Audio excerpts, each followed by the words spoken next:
Le meilleur moyen de représenter un cycle de Carnot, c'est de le représenter dans un diagramme TS, température et entropie spécifique. Alors, le cycle de Carnot, il faut bien choisir si on présente un cycle moteur ou un cycle générateur, sachant que les deux sont presque identiques, c'est simplement que les transformations se feront dans un sens ou dans l'autre. Alors, je vais vous présenter ici le cycle moteur. Donc, lorsqu'on présente un cycle, on va choisir de manière arbitraire à partir de quel point du cycle on va commencer à le présenter, étant donné qu'on va revenir au même point à la fin du cycle. Alors, on peut déjà noter deux grandeurs particulières. Un cycle de Carnot moteur, c'est un cycle qui va échanger avec deux sources, une source chaude et une source froide. Et donc, on peut noter ici les deux isothermes correspondant respectivement à ces deux sources de chaleur de température distincte, Tc et Ts. Et on va noter comme point initial du cycle, le point que je vais appeler A, ici, qui correspondra à un point à haute température pour notre fluide de travail, qui va subir les transformations dans le cycle, et à relativement basse entropie spécifique. La première transformation que va subir ce fluide à l'intérieur de la machine, c'est un transfert thermique réversible et isotherme par échange de chaleur avec la source chaude. Donc isotherme, donc à température constante, toujours à la même température que la source chaude avec laquelle il échange, et pendant ce transfert thermique, notre fluide va recevoir de la chaleur de la source chaude.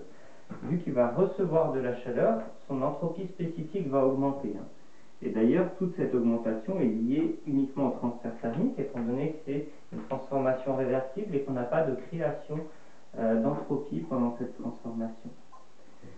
C'est donc une transformation pendant laquelle on peut noter qu'il y a un apport de chaleur provenant de la source chaude, donc je peux noter QC, et éventuellement, en fonction du fluide qui est utilisé, on peut aussi avoir de manière symétrique, on reviendra dans l'analyse énergétique du cycle, un échange de travail, cette fois-ci qui va être donné par notre fluide de travail au milieu extérieur, donc WAB, dans ce sens-là, défini vers l'extérieur du cycle. La deuxième transformation de B et C, c'est une détente adiabatique réversible depuis la haute température jusqu'à la température de la source froide.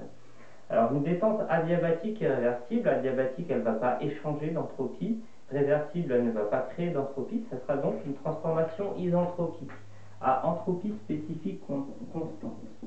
Et je vais noter ici avec S2 ce niveau d'entropie élevé. Et donc, la deuxième transformation est une transformation à entropie spécifique constante jusqu'à un point qu'on va appeler le point C.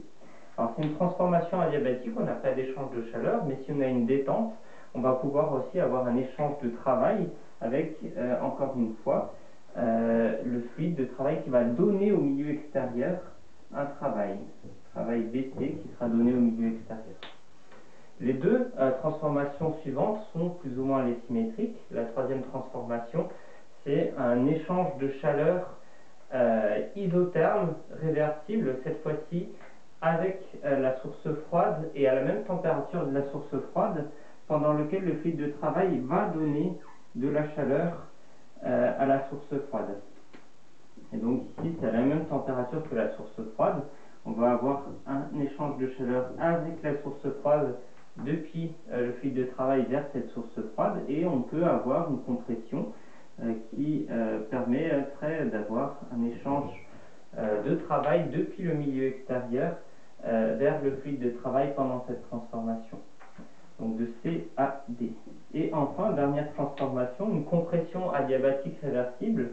Donc adiabatique, pas de création d'entropie, réversible, adiabatique, pas d'échange d'entropie, réversible, pas de création d'entropie, donc isentropique avec un autre niveau ici d'entropie qu'on va noter S1 qui correspondra à un bas niveau d'entropie spécifique. Donc ici, on a une augmentation de la température depuis la température froide vers la température chaude liée à cette compression adiabatique réversible. On n'a pas d'échange de chaleur, par contre, on a bien le fluide de travail qui reçoit un travail pour sa compression, et donc on peut noter ici dans ce sens-là, schématiquement, WDA, le travail qui sera reçu par le fluide pendant cette transformation. Donc voilà, dans un diagramme TS, représenté sous forme d'un triangle, le cycle moteur de Carnot qui tourne ici dans le sens des aiguilles d'une montre.